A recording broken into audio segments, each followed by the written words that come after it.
નમસ્કાર વિદ્યાર્થી મિત્રો, મારું નામ છે પ્રણાલ ભોજિયા. સ્વાગત કરું છું બધાનું આપણી YouTube ચેનલ પાટિયા ઉપર. થંબનેલમાં જોયું હશે લેબોરેટરી અને એક્સ-રે આસિસ્ટન્ટ રસાયણ વિજ્ઞાનની તૈયારી કઈ રીતે કરવી.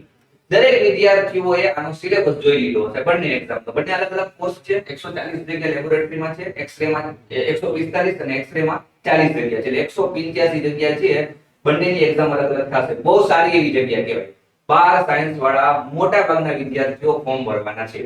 પણ જ્યારે તમે સિલેબસ જોશો ને એમાં પહેલો જ પોઈન્ટ, પહેલો જ સબ્જેક્ટ 120 માર્ક્સની વાત કરું ટેકનિકલની, એમાં પહેલો જ વિષય છે ને કેમેસ્ટ્રી લખેલો આવે. અને કેમેસ્ટ્રી ઘણા વિદ્યાર્થીઓને ન ગમતું હોય. કેમેસ્ટ્રીને આમ જોઈને જેમ થાય કે ઓ કેમ પાસ કરશું. જે વિદ્યાર્થી કેમેસ્ટ્રી મૂક્યું છે 3-4 વર્ષથી, એમની માટે તો કેમેસ્ટ્રી બહુ અઘરું પડે. પણ ખરેખર છે ને એવું નથી.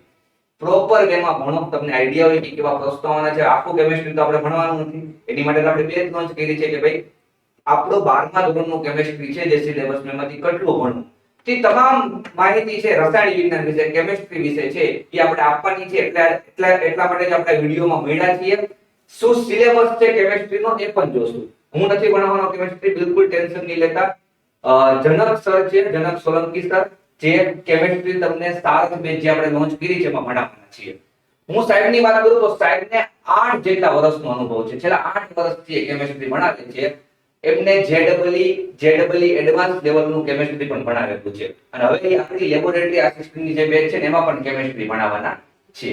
તો થોડા સમયમાં સાહેબને આપણે ઇન્વાઇટ કરશું. એ પહેલા હું તમને કહી દઉં કે ભાઈ હજુ તમે છે ચેનલને સબસ્ક્રાઇબ ન કરી હોય તો તમારે કરી દેવી જોઈએ. કેમ કે સારા સારા વિડિયો તમને ચેનલમાં મળે છે. અને એપ્લિકેશન PATIY પ્લે સ્ટોરમાં જાઓ, પાટિયા લખો, એપ્લિકેશન ઇન્સ્ટોલ કરો. કેમ કે જે બેચ છે પાટિયા એપ્લિકેશનમાં તમને મળશે, બેચનું નામ છે સાર. એની હું માહિતી છે ને તમને લાસ્ટમાં આપીશ. એ પહેલા આપણે સમજીએ કે ભાઈ કેમેસ્ટ્રી વિષયનો સિલેબસ શું છે. અને એક નાની વાત કહી દઉં, પછી આપણે સાહેબને બોલાવું જે તમને સિલેબસ એક્સપ્લેન કરશે. જો બે પ્રકારની જગ્યા છે, લેબોરેટરી આસિસ્ટન્ટ અને એક્સ-રે આસિસ્ટન્ટ. જે વિદ્યાર્થી લેબોરેટરી આસિસ્ટન્ટની એક્ઝામ આપવાનો છે એ એક્સ-રે આસિસ્ટન્ટની પણ આપવાનો છે, ફિક્સ છે. એ બંનેમાં ક્વોલિફિકેશન સેમ છે. પણ જ્યારે હું લેબોરેટરી આસિસ્ટન્ટની વાત કરું તેમાં કેમેસ્ટ્રી છે ને એ 50 માર્ક્સનું છે. જ્યારે હું એક્સ-રે આસિસ્ટન્ટની વાત કરું તેમાં કેમેસ્ટ્રી 30 માર્ક્સનું છે. જેમ આપણે ફિઝિક્સમાં જોયું હતું, એક્સ-રેમાં 50 નું, લેબમાં 30 નું, ને ઊંધું કરી દો.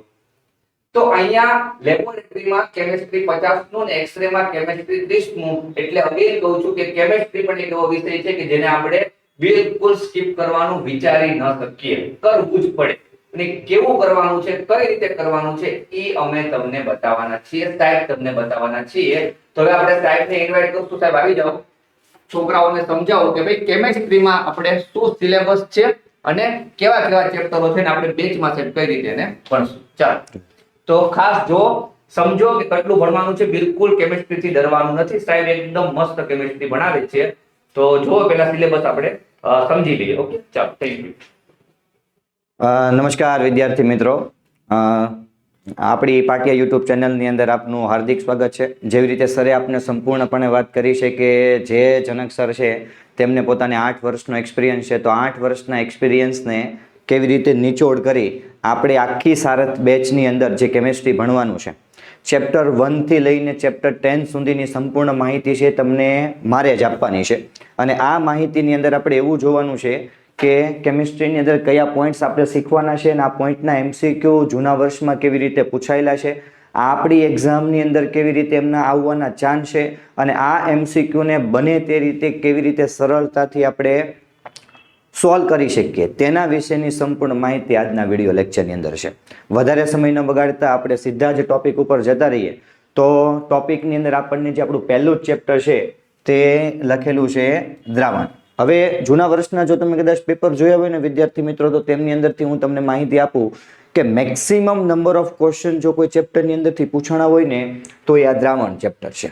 તો કે દ્રાવણ ચેપ્ટરની અંદર આવશે શું, તો કે પહેલું આપણે જોવાનું છે દ્રાવણનો પ્રકાર જોવાનો છે કે એ લિક્વિડમાં છે, એ ઘન પદાર્થની અંદર છે કે તે વાયુ પદાર્થની અંદર છે. એમની માહિતી શું આવશે તેમના વિશે આપણે સંપૂર્ણપણે માહિતી સારથ બેચની અંદર જોવાની છે. દ્રાવણની સાંદ્રતાની અભિવ્યક્તિ. સાંદ્રતાની અભિવ્યક્તિનો મતલબ શું થાય કે કોઈ પણ વસ્તુ કંઈક લેવા માટે આપણે બેટા જોઈએ હોય તો એના માટે આપણી પાસે એકમ રિક્વાયરમેન્ટ છે. એવી રીતે જ્યારે કોઈ પણ પ્રકારનું દ્રાવણ બનાવતા હોઈએ તો દ્રાવણની અંદર પણ આપણો એકમ રિક્વાયરમેન્ટ હોય છે. અને આ એકમની અંદર આપણે અહીંયા જે જોવાના તેવા મેઇન ટોપિક મોલારિટી છે, મોલાલિટી છે, મોલ અંશ છે, એ બધી માહિતી જે છે તે આપણે આ ટોપિકની અંદર જોશું. કયો પદાર્થ પાણીની અંદર કેટલો દ્રાવ્ય થાય છે, બેન્ઝીનની અંદર કેટલો દ્રાવ્ય છે, તેના વિશેની માહિતી આપણે દ્રાવ્યતાવાળા ટોપિકની અંદર જોવાનું છે. ચેપ્ટરના સૌથી અગત્યના ટોપિક હેનરીનો નિયમ છે. એ બધા નિયમની ચર્ચા આપણે ચેપ્ટરના ટોપિકની અંદર કરશું. પણ ભૂલતા નહીં, ફરીથી એકવાર કહી દઉં છું કે આ એ ચેપ્ટર છે જેમની અંદરથી જૂના વર્ષની અંદર મેક્સિમમ નંબર ઓફ ક્વેશ્ચન્સ પૂછાયેલા છે. તો આ ચેપ્ટર જ્યારે આપણે ડિસ્કશન કરશું ત્યારે આપણે એવી જ રીતે ડિસ્કશન કરશું કે આને એમસીક્યુ આ પેટર્ન આવે તો એ પેટર્નના એમસીક્યુ આપણે કેવી રીતે સોલ્વ કરવા. અને જો તમે મારી સાથે જોડાયેલા છો તો આંગળીના ટેરવા સાથે તમે કોઈ પણ એમસીક્યુ આ ચેપ્ટરનો સોલ્વ કરી શકશો. એવી જ રીતે આપણું જે બીજું ચેપ્ટર છે કે જેમનું નામ છે વિદ્યુત રસાયણ. આ વિદ્યુત રસાયણની અંદર ગેલ્વેનિક કોષ વિશેની માહિતી લેવાની છે અને ચેપ્ટરનો સૌથી અગત્યનો હિસ્સો કે જે નન સમીકરણ છે. તો જો કે તમે જૂના વર્ષના પેપર આ પણ જોશો તો મેજોરિટી ક્વેશ્ચન જે છે તે આ ચેપ્ટરની અંદરથી નન સમીકરણની અંદરથી પૂછાયેલા છે. તો નન સમીકરણ શું છે, એમના ઇક્વેશન કેવી રીતે બનાવવાના છે, એમના ક્વેશ્ચન્સ કેવી રીતે બનાવવાના છે, એની સંપૂર્ણ માહિતી આપણે જોશું. તેમની સાથે સાથે બેટરી વિશે માહિતી લેવાની છે, બળતણ કોષ વિશે માહિતી લેવાની છે, બેટરી કેટલા પ્રકારની આવે છે, ચાર્જિંગ બેટરી આવે છે, ડિસ્ચાર્જિંગ બેટરી આવે છે, તેની માહિતી લેશું. તેમજ સાથે સાથે કેવી રીતે ક્ષારણ થાય છે અને તેમને કેવી રીતે રોકી શકાય છે તેમની સંપૂર્ણ માહિતી આપણે આપણું જે બીજું ચેપ્ટર છે વિદ્યુત રસાયણ તેમની અંદર જોશું. આપણું જે ત્રીજું ચેપ્ટર છે કે જેમનું નામ છે રાસાયણિક ગતિકી. જેમ કે અમુક ચેપ્ટર હોય ને એની અંદર આપણે માહિતી જોતા હોય બેટા કે ચેપ્ટરની અંદર આ પ્રક્રિયા થશે કે નહીં થાય. તો આ ચેપ્ટરની અંદર આપણે એવી માહિતી જોવાની કે પ્રક્રિયા થાય તો છે પણ કેટલા ટાઈમમાં થાય છે, 5 કલાકમાં થાય છે, 10 કલાકમાં થાય છે, કેમ સદીઓ જતી રહી છે. ઉદાહરણ સ્વરૂપે જેમ કે સુરત જે છે તે હીરાનગરી કહેવાય, તે હીરો પાકવા માટે કેટલો બધો સમય લાગે છે. તો એ સમય લાગવા માટે એ જે આખો પિરિયોડિક ટાઈમ છે એને કેમિકલ કાઇનેટિક્સનો હિસ્સો કહેવાય, રાસાયણિક ગતિકીનો હિસ્સો કહેવાય. તો અહીંયા જેવો પહેલો પોઈન્ટ આપણને આપેલો છે રાસાયણિક પ્રક્રિયાનો વેગ, કે પ્રક્રિયા જે છે તે કેટલી ઝડપથી થઈ શકે છે, કેટલી ધીમી થઈ શકે છે, કેટલી ઝડપથી થઈ શકે છે, તેની માહિતી આપણે અહીંયા લેશું. કયા કયા એવા સંયોજનો છે કે જે પ્રક્રિયાને અસર કરે છે, કોણ પ્રક્રિયાને વધારે છે, કોણ પ્રક્રિયાને ઘટાડે છે, તેના વિશેની માહિતી આપણે અહીંયા લેશું. સાથે સાથે જે સૌથી અગત્યના ટોપિક કહેવાય શૂન્ય ક્રમની પ્રક્રિયા અને પ્રથમ ક્રમની પ્રક્રિયા.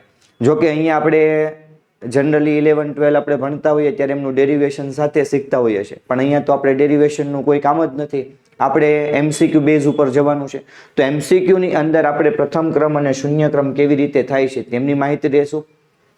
પ્રથમ ક્રમ શૂન્ય ક્રમ તો બેટા થઈ ગયો, પણ ત્યારબાદ જે આ થિયરી આવે છે જેને આપણે અથડામણનો સિદ્ધાંત કહીએ છીએ, તો અથડામણના સિદ્ધાંતની અંદર બે સંયોજન એકબીજા સાથે કેવી રીતે પ્રક્રિયા કરે છે તેની સંપૂર્ણ માહિતી આપણે આપણા ચેપ્ટર નંબર 3 ની અંદર જોશું. જો કે કેમેસ્ટ્રીની અંદર છે તે આખું ડિવિઝન જે બેટા હોય ને તે 3 ભાગમાં વહેંચાયેલું હોય. એક આપણું ફિઝિકલ કેમેસ્ટ્રી હોય, એક આપણું ઇનઓર્ગેનિક કેમેસ્ટ્રી હોય અને એક આપણું ઓર્ગેનિક કેમેસ્ટ્રી હોય. એટલે આ પહેલા જે 3 ચેપ્ટર વિશેની આપણી જે માહિતી જોઈ છે તે આપણે ફિઝિકલ કેમેસ્ટ્રી છે. અને જૂના વર્ષના જો તમે પેપર જોશો તો એ પેપરની અંદર મેજોરિટી જો કોઈ ક્વેશ્ચન્સ પૂછાણા હોય તો એ ચેપ્ટર નંબર 1, 2 અને 3 ની અંદરથી પૂછાયેલા છે. જો તમે અહીંયા ચેપ્ટર નંબર 1 સ્કીપ કરશો તો એ આપણા માટે યોગ્ય નહીં થાય. કનેક્ટેડ ચેપ્ટર છે એટલે એક ચેપ્ટરની માહિતી આપણી પાસે સંપૂર્ણપણે હશે તો એનો કોઈના કોઈ જગ્યા ઉપર આપણે ઉપયોગ જોતા હશો, તો એ માહિતી આપણે ચૂકશું નહીં. પછી જે આપણું ચેપ્ટર છે કે જેમનું નામ છે ડી અને એફ વિભાગના તત્વો. હવે જનરલી વિદ્યાર્થી મિત્રો કેવું હોય છે, જ્યાં જ્યાં વિદ્યાર્થીઓને એસ વિભાગ, પી વિભાગ, ડી વિભાગ અને એફ વિભાગ જેવું નામ સંભળાય ને એટલે આમ ચક્રમ થઈ જાય કે આ ચેપ્ટર ક્યાં આવ્યું. પણ આ ચેપ્ટરને આપણે કેટલી બધી શોર્ટકટ ટ્રિક્સ હોય છે, આ બધી શોર્ટકટ ટ્રિક્સનો આપણે ઉપયોગ કરી અને સંપૂર્ણપણે આ આખા ચેપ્ટરને યાદ કરવાનું છે. બધું આખું શોર્ટ ટ્રિકથી થઈ જશે એટલે તમારા માટે એકદમ સહેલું થઈ જશે. જેની અંદર ડી વિભાગના તત્વોની ઇલેક્ટ્રોન રચના પણ આવી જશે. ડી વિભાગના તત્વો જે છે એ કેવા પ્રકારના ગુણધર્મો ધરાવે છે તેની માહિતી આવી જશે. ડી વિભાગના તત્વોની અંદર આ ભેગું ભેગું લેન્થેનાઇડ અને એક્ટિનાઇડ સંયોજન શું છે તેના વિશેની પણ માહિતી આવી જશે. અને ડી અને એફ વિભાગના જે સંયોજનો છે તેનો ઉપયોગ કઈ જગ્યા ઉપર થાય, તેને કઈ જગ્યા પર તેનો આપણે સરખી રીતે ઉપયોગ કરીએ છીએ, તેમની અંદરથી આગળના વર્ષમાં કેવા એમસીક્યુ પૂછાયેલા છે તેમની સંપૂર્ણ માહિતી આપણે એમની અંદર જોશું. પછીનું જે આપણું ચેપ્ટર છે કે જેમનું નામ છે સવર્ગ સંયોજનો. આ સવર્ગ સંયોજનો ચેપ્ટરની અંદર જો તમે મારી સાથે કનેક્ટેડ છો તો હું તમને ગેરંટી આપું કે જો સવર્ગ સંયોજનમાંથી કોઈ ક્વેશ્ચન્સ પૂછાય તો તમને એ 100% આવે. એને ગમે ત્યાંથી પૂછવું હોય પૂછી લે, એ જી હોય કે નીટ હોય, ગમે તે એક્ઝામ હોય, મારી સાથે તમે કનેક્ટેડ છો એટલે આ ચેપ્ટરની અંદરથી તમને ગમે તે ક્વેશ્ચન્સ પૂછાય આવડે આવડે આવડે ને આવડે જ. તો જોઈએ આની અંદર શું આવશે સવર્ગ સંયોજનો ચેપ્ટરની અંદર. પહેલી તો અહીંયા માહિતી આવશે કે કયા કયા વૈજ્ઞાનિકો આવીને પોતપોતાની રીતે જે બંધ બનાવવાની જે ટેકનિક્સ આપી ગયા કે આ સંયોજન કેવી રીતે બંધ બનાવે તે સાચું નથી એ ખોટું છે. બીજું આવશે આ પ્રકારના સંયોજન કેવી રીતે બંધ બનાવશે સાચું નથી ખોટું છે. પછી એની પોતાની મર્યાદા હશે, મર્યાદાને સાઈડમાં મૂકીને જે પ્રોપર ટોપિક છે એના ઉપર આપણે જશું. ત્યારબાદ આ સવર્ગ સંયોજનને લગતા કેટલાક અગત્યના પાયાની વ્યાખ્યા જોશું. અને સૌથી અગત્યનું વિદ્યાર્થી મિત્રો જે છે તે આપણું અહીંયા છે IUPAC નેમ કર.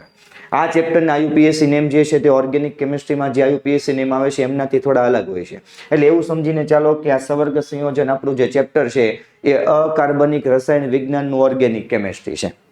તો એમને આપણે કઈ રીતે માહિતી જોશું, કઈ કઈ પ્રકારની સમઘટકતા આવે છે, પ્રકાશીય સમઘટકતા આવે છે, અવકાશીય સમઘટકતા આવે છે, તેમની આપણે કેવી રીતની માહિતી જોશું તે આપણે અહીંયા ચેપ્ટરની અંદર ડિસ્કશન કરશું.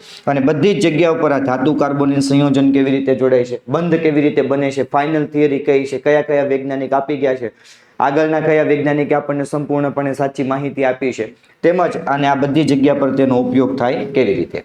આખા આપણા જે કેમિસ્ટ્રીના જે 10 ચેપ્ટર છે એ 10 ચેપ્ટર પૈકી પહેલું, બીજું અને ત્રીજું ચેપ્ટર કે જે આપણા ફિઝિકલ કેમિસ્ટ્રીનો એક હિસ્સો છે, ચોથું અને પાંચમું ચેપ્ટર જે આપણે અહીંયા બોર્ડ ઉપર જોઈ રહ્યા છે, આ બંને ચેપ્ટર જે છે તે ઇનઓર્ગેનિક કેમિસ્ટ્રીનો એક હિસ્સો છે. અને પછી જે આવે છે જે સૌથી મોટો હાથી કહેવાય કે જેનું નામ છે ઓર્ગેનિક કેમિસ્ટ્રી. મેજોરિટી વિદ્યાર્થી ઓર્ગેનિક કેમિસ્ટ્રીનું નામ સાંભળતા એના પગ છે તેમ ધ્રુજવાના શરૂ થઈ જાય કે આ વળી કેવું છે એવું, ક્યાંથી ક્વેશ્ચન્સ પૂછાય, કેવી રીતે ક્વેશ્ચન્સ પૂછાય, કેટલા નંબરમાં ટ્વિસ્ટ થાય, કેટલો ટ્વિસ્ટ થાય, એની કોઈ સીમા નથી. એ હદ સુધી આ ક્વેશ્ચનને ખેંચી શકે. તમે જો અમારી સાથે જોડાયેલા છો બરાબર છે તો એ આપણી ગેરંટી છે કે તમને આ ચેપ્ટરની અંદરથી આપણા જે અહીંયા હેલો આલ્કેન, હેલો એરિન છે, આલ્કોહોલ છે, કાર્બોક્સિલિક એસિડ વાળું ચેપ્ટર છે અને આગળનું એમાઇન્સ વાળું ચેપ્ટર છે, આ 4 ચેપ્ટરની અંદરથી જો કોઈ ક્વેશ્ચન્સ પૂછાય છે તો એ આપણાથી સોલ્વ થઈ જશે. ઓકે, જેમની અંદર આપણે સૌથી જેમ આપણે આગળની વાત કરી તેવી રીતે કે IUPAC નેમકરણ છે તે દરેક વખતે સૌથી અગત્યનું હોય છે. CX બંધનો સ્વભાવ એટલે કે હેલોજન સાથે જ્યારે કોઈ પણ સંયોજન જોડાય છે તો કોનો બંધ લાંબો છે, કોનો બંધ ટૂંકો છે, કોની એન્થાલ્પી વધારે છે, કોની એન્થાલ્પી ઓછી છે, તેના વિશેની માહિતી આપણે CX બંધની અંદર જોશું. હેલો એરિન સંયોજનની બનાવટ, હેલો આલ્કેન સંયોજનની બનાવટ, વુડ્સ રિએક્શન છે, વુડ્સ ફિટિંગ રિએક્શન છે, હેલો એરિનની જેટલી પણ રિએક્શન આપણી પાસે છે તેને આપણે ચાર્ટ વાઇઝ પણ જોતા જશું, જેથી કેવું થાય કે એક જ ચાર્ટની અંદર આપણી આ બધી બનાવટ છે તે એક જ ટોપિકની અંદર આવી જાય, જેથી તમારે 4 થી 5 પેજ એક સાથે ખોલીને જોવું ન પડે. પણ એક ચાર્ટ આપણે અહીંયા બનાવેલો છે તો એ ચાર્ટ વિશેની માહિતી કેવી રીતે બનાવો એની તમને PDF ફોર્મેટ પણ જે છે તે સારથ બેચની અંદર આપણે મૂકી દઈશું, જેથી કરી તમે ડાઉનલોડ કરી અને વ્યવસ્થિત રીતે તેમનો અભ્યાસ કરી શકો. તેમજ એમના ભૌતિક ગુણધર્મો શું છે, તેમના ઉપયોગ કઈ જગ્યા પર થાય છે. વન ઓફ ધી એક ઉપયોગ જો હું તમને કહું તો અહીંયા આપણી પાસે એક એવો પદાર્થ આવે છે કે જેનું નામ છે ક્લોરોફોર્મ. હવે ક્લોરોફોર્મ કઈ જગ્યા પર ઉપયોગ થાય તે તો આપણને લગભગ બધાને ખ્યાલ જ હશે, પણ જનરલી આપણે એવું પૂછતા હોય કે ક્લોરોફોર્મનો ઉપયોગ કઈ જગ્યા પર થાય તો વિદ્યાર્થી મિત્રો તરત એવું કહેશે કે સર કિડનેપ કરવા માટે. એકચ્યુઅલી કિડનેપિંગ નથી, એનેસ્થેસિયા છે. જ્યારે કોઈને બેહોશ કરી અને ઓપરેશન કરવાનું હોય ત્યારે આ CHCl3 નો ઉપયોગ કરવામાં આવે છે. જો કે આજના સમયમાં તેનો ઉપયોગ નથી કરતા, કેમ કે હવા સાથે ભેગો થઈ અને એક અવનવો વાયુ બનાવે છે જેનું નામ છે COCl2 કે જેને આપણે ફોઝિન વાયુ કહીએ છીએ, જે ઝેરી ગેસ છે. જો કે આના જેવા ઘણા એવા કેમિકલ છે જેની માહિતી આપણે આ ચેપ્ટરની અંદર લેવાની છે, તો ત્યાં આપણે એમના કેટલા આવા કેમિકલ છે જે કઈ કઈ જગ્યા પર ઉપયોગમાં લેવામાં આવે છે તેની માહિતી આપણે આ ચેપ્ટરની અંદર લેશું. સાથે સાથે આપણા સૌનું ફેવરિટ છે, મારું આમાં નહીં ગણતા, આલ્કોહોલ. ક્યારે કયું પીવું જોઈએ, કયું ન પીવું જોઈએ તેની માહિતી આ ચેપ્ટરમાં નથી લેવાની. એનો ઉપયોગ કઈ જગ્યા પર થાય છે તેની આપણે માહિતી લેવાની છે. એમના જેવું અહીંયા બીજું છે તે ફિનોલ અને ઇથર છે, તેમની માહિતી આપણે લેવાની છે. દરેક ચેપ્ટરની અંદર આ તો આપણો મેઇન ટોપિક છે જ તે કે જેની અંદર આપણે IUPAC ટોપિક જોવાનો છે. કયા કયા ક્રિયાશીલ સમૂહ આપણે આ ચેપ્ટરની અંદર જોશું. આલ્કોહોલ સંયોજનની બનાવટ કેવી રીતે થશે તેમની માહિતી આપણે જોશું. કઈ કઈ પદ્ધતિ આપણી પાસે અગત્યની છે તેના વિશે માહિતી જોશું. કોનું ઓક્સિડેશન કેવી રીતે કરવું છે તેની આપણે માહિતી જોશું. કોનું રિડક્શન કરવું છે તેની માહિતી આપણે જોશું. જો તમારું સંપૂર્ણપણે બેચની અંદર ધ્યાન છે તો આ એક જ ચેપ્ટરની અંદર આવનારા આપણા 2 ચેપ્ટર છે તે આ એક જ ચેપ્ટરની અંદર કવર થઈ જશે. જો સમજો કે આપણે એક આખું પેજને સ્લાઇડમાં એવી રીતે તૈયાર કરશું જેથી કરી આ ચેપ્ટર, એનું આગળનું ચેપ્ટર અને એનું આગળનું ચેપ્ટર, 3 ચેપ્ટર એ એક જ ચેપ્ટરની અંદર કનેક્ટ થઈ જશે. એમ જોવા જાવ ને વિદ્યાર્થી મિત્રો, તો આપણું આ જે રાસાયણિક વિજ્ઞાનનો ભાગ 2 છે, જેની અંદર આપણું ઓર્ગેનિક કેમિસ્ટ્રી છે, જો કે એની અંદર આપણું chapter number 6, chapter number 7, chapter number 8, chapter number 9, આ 4 ચેપ્ટર છે તે ઇન્ટરકનેક્ટેડ છે. ઉદાહરણ સ્વરૂપે જો હું તમને વાત કરું કે હેલો આલ્કેન અને હેલો એરિનની અંદર આપણે જે પણ કાંઈ ટોપિકનું ડિસ્કશન કરીએ છીએ, તો આની જે બનાવટ હશે તે આના રાસાયણિક ગુણધર્મો હશે, અને આના જે રાસાયણિક ગુણધર્મો છે તે આની બનાવટ હશે. આની જે રાસાયણિક ગુણધર્મો છે તે આગળના ચેપ્ટરની બનાવટ હશે, અને આગળના ચેપ્ટરના જે રાસાયણિક ગુણધર્મો છે તે આની બનાવટ હશે. એટલે 4 ચેપ્ટર એકબીજા સાથે જોડાયેલા છે. એટલે આ ચેપ્ટરને 4 ચેપ્ટરને મિસ કરવાની કોઈ જરૂરિયાત આવતી નથી. સંપૂર્ણપણે ધ્યાન આપશો એટલે ચાર્ટ વાઇઝ આખા આપણે ચેપ્ટર જોવાના છે, જેથી કરી આપણને સરળતાથી શોર્ટકટની અંદર યાદ રહી શકે. કેવા MCQ આ ટોપિકની અંદર પૂછાઈ શકે, કેવી રિએક્શન આપણા માટે અગત્યની છે, તેમની સંપૂર્ણ માહિતી પણ આપણે અહીંયા જોશો. બીજું અહીંયા આપણે ટોપિકનું નામ જોયું છે કે ફિનોલ સંયોજન. તો ફિનોલ સંયોજન બનાવવાની ઘણી બધી પદ્ધતિ છે. એ પદ્ધતિમાંથી સૌથી સારામાં સારી પદ્ધતિ ક્યુમિન પદ્ધતિ છે. તો તેમને આપણે કેવી રીતે જોશું તેમની માહિતી આપણે જોશું. તેમજ ઔદ્યોગિક રીતે અને અગત્યના કેટલાક આલ્કોહોલ સંયોજનનો ઉપયોગ, અને મેજોરિટી આ કેસની અંદર આપણે જે જોવાનું હોય ઇથેનોલ સંયોજન, અને બીજું જે આવશે તે મિથેનોલ સંયોજન આવશે. આ આપણું ઇથેનોલ સંયોજન છે, આ આપણું મિથેનોલ સંયોજન છે. તો ઇથેનોલ અને મિથેનોલ સંયોજનની જે બનાવટ છે એનો ઉપયોગ કઈ જગ્યા પર થાય છે, આ બંનેમાંથી કયું પીવા માટે વપરાય છે તેની માહિતી પણ અહીંયા આપણે લેક્ચરની અંદર જોશું. પછીનું જે આપણું ચેપ્ટર છે, જેમની અંદર આપણે એમનો જ ભાઈ કહી શકાય, કાર્બોક્સિલિક એસિડ, આલ્ડીહાઇડ અને કીટોન. જો આલ્કોહોલ વાળું ચેપ્ટર આપણું ક્લિયર હોય તો જ આપણું આ ચેપ્ટર આગળ ક્લિયર થશે. એટલે એ ચેપ્ટરની જે અધૂરી માહિતી છે તે અધૂરી માહિતી આપણે આ ચેપ્ટરની અંદર કમ્પ્લીટ કરવાની છે. ત્યાં જે રાસાયણિક ગુણધર્મો આપણે છોડેલા હતા તે અહીંયા બનાવટ સ્વરૂપે ફરીથી પાછા આવશે. એટલે કયું સંયોજન છે એ સૌથી વધારે ઉપયોગી છે, કાર્બોક્સિલિક એસિડનું નામકરણ આપણે જોવાનું છે. કાર્બોક્સિલિક એસિડની બનાવટ કેવી રીતે થાય છે, કઈ કઈ પદ્ધતિ દ્વારા થાય છે તેની માહિતી આપણે જોવાની છે. કાર્બોક્સિલિક એસિડની રાસાયણિક પ્રક્રિયા આપણે કેવી રીતે થાય છે તે જોવાનું છે. અને કાર્બોક્સિલિક એસિડના સંયોજનના ઉપયોગ કેવી રીતે થાય છે. તમને ખ્યાલ હોય તો બેટા, જે મોલની અંદર તમે જાઓ છો તો મોલની અંદર જ્યુસના કેન જે છે તે ભરેલા હોય છે. જનરલી આપણે આપણા ઘરે કેરીનો રસ કાઢીને કદાચ સાઈડમાં મૂકી દીધો હોય ને 2 દિવસ કે 3 દિવસ થાય તો એ પોતે ખરાબ થઈ જતો હોય છે. પણ એ જ તમે જોવો છો કે મોલની અંદર તમે જાઓ તો એ જ્યુસ 6-7 મહિના સુધી પણ સારું રહેશે. તો કેવી રીતે સારું રહેશે? તો એનો જ એક અહીંયા ઉપયોગ છે. એક કેમિકલ છે અહીંયા જે કાર્બોક્સિલિક એસિડની અંદર આવે છે, જેની અંદર એડ કરવાથી આ જે આપણે જે ખાદ્ય પદાર્થો છે એને લાંબા સમય સુધી કેવી રીતે સાચવી શકીએ છીએ તેના વિશેની માહિતી આપણે આ ચેપ્ટરની અંદર જોવાની છે. પછીનું જે આપણું ચેપ્ટર આવશે કે જેમનું નામ એમાઇન સંયોજન છે. આ એમાઇન સંયોજન ચેપ્ટરની અંદર જેમ મેં તમને વાત કરી તેવી રીતે વિદ્યાર્થી મિત્રો કે ચેપ્ટરની અંદર દરેક વખતે આપણી પાસે આ UPSC નેમ તો આવશે જ આવશે. એમાઇન બનાવવાની કેટલીક પદ્ધતિ છે તેની માહિતી લેશું, તેમના ભૌતિક ગુણધર્મો, તેમના રાસાયણિક ગુણધર્મો, એમજ એમની કઈ સંયોજનની બેઝિકતા સૌથી વધારે છે, કઈ સંયોજનની બેઝિકતા સૌથી ઓછી છે, તેની સંપૂર્ણ માહિતી આપણે આપણા આ ચેપ્ટરની અંદર લેશું. અને પછી જે આપણું ચેપ્ટર્સ આવે છે જે સૌથી અગત્યના ચેપ્ટરોમાંથી છે, જો કે બાયોલોજીના જે વિદ્યાર્થીઓ આપણી પાસે અહીંયા છે એ લોકો માટે આ ચેપ્ટર તો એકદમ નાની રમત કહેવાય. આ જે ચેપ્ટર છે જૈવિક અણુઓ, આ જૈવિક અણુઓ ચેપ્ટર છે તે સ્પેશિયલી બાયોલોજીના વિદ્યાર્થીઓ માટે છે. પણ જે મેથેમેટિક્સ કરેલા વિદ્યાર્થી હોય ને એમને વારાઘડી એવું કન્ફ્યુઝન થયા કરતું હોય કે આ બાયોમોલિક્યુલ્સ ચેપ્ટર તો બાયોવાળા વિદ્યાર્થી ભણે, આપણે એની સાથે શું. પણ તમે જો અહીંયા સંપૂર્ણપણે ધ્યાન રાખશો તો આમાંથી એક પણ ક્વેશ્ચન્સ આપણે મિસ કરવાનો નથી. જે પણ કાંઈ આવશે તે બધી માહિતી આપણે અહીંયા જોશું. આપણા શરીરના લગતા અંગની અંદર કઈ કઈ રીતની પ્રવૃત્તિ થાય છે તેના વિશેની માહિતી આપણે અહીંયા જોવાની છે. કાર્બોહાઈડ્રેટ સંયોજનો શું કહેવાય, ક્યાંથી આપણને મળે, પ્રોટીન સંયોજન કોને કહેવાય, ક્યાંથી આપણને મળે, ક્યારે લેવા જોઈએ, કોની સલાહથી આપણે લેવા જોઈએ તેના વિશેની માહિતી, ઉત્સેચકો કોને કહેવાય, વિટામિન સંયોજન કોને કહેવાય, અને મેઇનલી આ અંતઃસ્ત્રાવ સંયોજન કોને કહેવાય. તો અંતઃસ્ત્રાવ સંયોજન વિદ્યાર્થી મિત્રો જ્યારે કોઈને જોઈને તમને એવું થાય કે ચાલો આકર્ષણ કંઈક થયું છે, તો તમને આકર્ષણ નથી થતું, એ અંતરસ્ત્રાવ તમને એ પ્રકારનું આકર્ષણ કરાવડાવે છે. તો આ રીતે આપણે સંપૂર્ણપણે આપણા આ કેમિસ્ટ્રીના જે સિલેબસ છે 1 થી 10 ચેપ્ટર તેમની સંપૂર્ણ માહિતી આપણે આપણી સારથ બેચની અંદર જોવાની છે વિદ્યાર્થી મિત્રો. આગળની માહિતી તમને હવે સર આપશે. Thank you. યસ, તો દરેક વિદ્યાર્થીઓએ સરસ રીતે સિલેબસ સમજી લીધો હશે. આઈ હોપ કે તમને કેમેસ્ટ્રીમાં શું કરવાનું છે ને આઈડિયા આવી ગયો હશે, કેટલું પૂછાવાનું છે એ પણ આઈડિયા આવી ગયો હશે. જનરલી આ જે સિલેબસ છે ને આપણી 12મા ધોરણની એનસીઈઆરટી માંથી બનાવેલો છે.